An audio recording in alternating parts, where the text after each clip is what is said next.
Esther 9:26-28 says, "Therefore they called these days Purim after the name of Pur, and because of the instructions in the letter, both what they had seen in this regard and what had happened to them.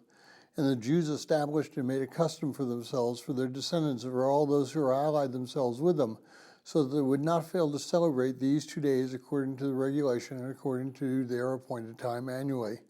So these were the days to be remembered and celebrated throughout every generation, every family, every province, and every city. And these are the days of Purim. They were not to fail among the Jews, or the memory fade from their descendants."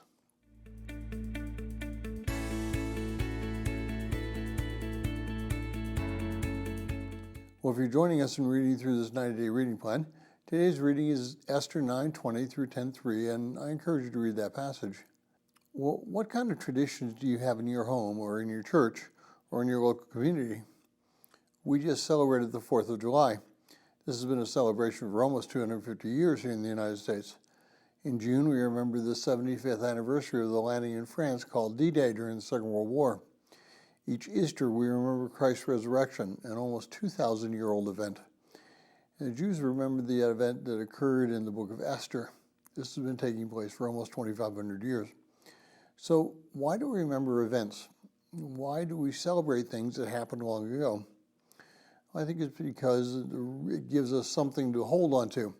It gives us something in a meaning of our lives. Traditions help us understand our history and our future. So what traditions do you have, or have you started to remember with your walk with Christ?